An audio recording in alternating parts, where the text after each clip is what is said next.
তোমাদের জন্য এমন একটি মাস আসতেছে যে মাসটি হলো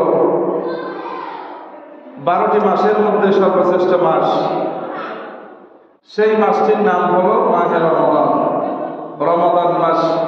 আল্লাহ তাআলা কোরআনুল কারীমের মধ্যে মাত্র একবার রমজান মাসের কথা বলেছেন, 11টি মাসের কথা বলেন নাই, এক মাসের কথা বলেছেন শুধু, সেটা হলো শাহরুর রমাদান।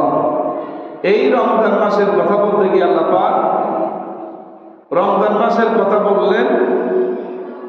এই রমজান মাস কেন দিয়েছেন সেটাও বললেন। আল্লাহ রাব্বুল আলামিন বলেন, ইয়া আইয়ুহাল্লাযীনা আমানু কুতিবা আলাইকুমুস সিয়ামু কামা কুতিবা আলাল্লাযীনা মিন ক্বাবলিকুম লাআল্লাকুম তাত্তাকুন। আল্লাহ পাক বললেন, ও হে যারা ঈমান এনেছো, মুমিনগণ, ঈমান যারা এনেছো, ও হে মুমিনগণ, তোমাদের উপর আমি রমজানের রোজাকে তোমাদের উপর আমি ফরজ করেছি, যেমনি ভাবে পূর্ববর্তী লোকদের উপর আমি ফরজ করেছিলাম। কেন ফরজ করেছি? লাআল্লাকুম তাত্তাকুন, যাতে করে তোমরা আল্লাহ ভীতিওয়ালা, আল্লাহকে পরহেজকারী, আল্লাহকে ভয়কারী, আল্লাহর প্রকৃত বান্দা হতে পারো। আল্লাহর কাছে সম্মানিত বান্দা হওয়ার জন্য আল্লাহ পাক মাহে রমাদানের এই 30টি রোজা আমাদের উপর ফরজ করেছেন। সুবহানাল্লাহ।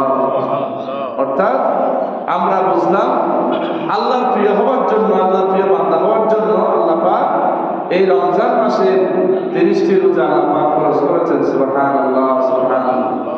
সুতরাং এই রমাদান মাসে রোজা যারা রাখবে, নবী করিম সাল্লাল্লাহু আলাইহি ওয়াসাল্লাম বলেছেন, عن أبي هريرة رضي الله عنه قال قال رسول الله صلى الله عليه وسلم من صام رمضان, যে ব্যক্তি রমজান মাসে রোজা রাখবে, ঈমানান ওয়া ইহতিসাবান, পরিপূর্ণ ঈমান নিয়ে,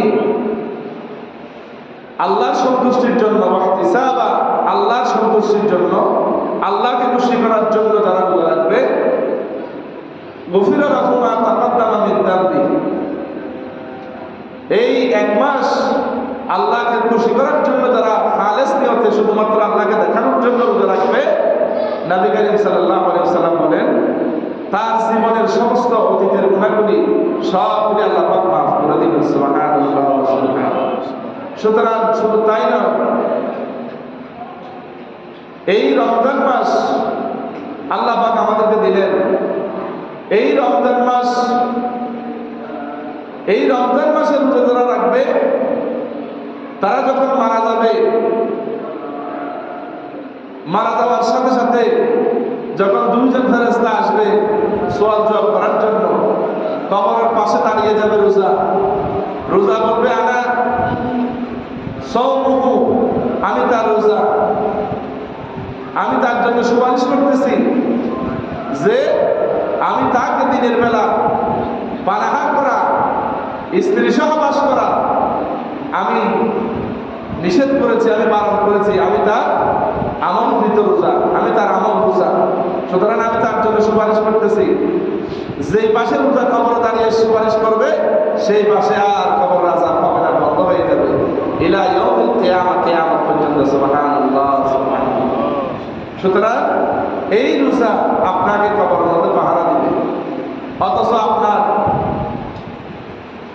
লক্ষ লক্ষ টাকা দিয়া বিয়ে করেছেন স্ত্রী, সেই স্ত্রী পাশে থাকবে না। আপনার কলিজার টুকরা ছেলে মেয়ে পাশে থাকবে না। আপনার ধন সম্পদ, ব্যাংক ব্যালেন্স, টাকা পয়সা আপনার বিপদের সময় থাকবে না। আপনার কঠিন বিপদের সময় দুনিয়ার জীবনের কেউ থাকবে না।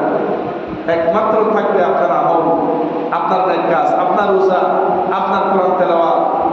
এইগুলি আপনার বিপদের সময় আপনাকে পাহারা দিবে।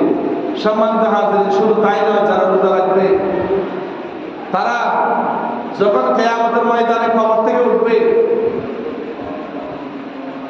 তাদের যারা দুনিয়ার জমিনে রোজা রেখেছিল তাদের প্রত্যেকটা লোম, শরীরের লোম আছে না, এই লোমের গোড়া থেকে মেশকাত বলে সুগন্ধ বের হবে, মুখ থেকে সুগন্ধ বের হবে। কিয়ামতের ময়দানে কবর থেকে ওঠার সাথে সাথে তাদের শরীর থেকে সুগন্ধ বের হবে। কেন?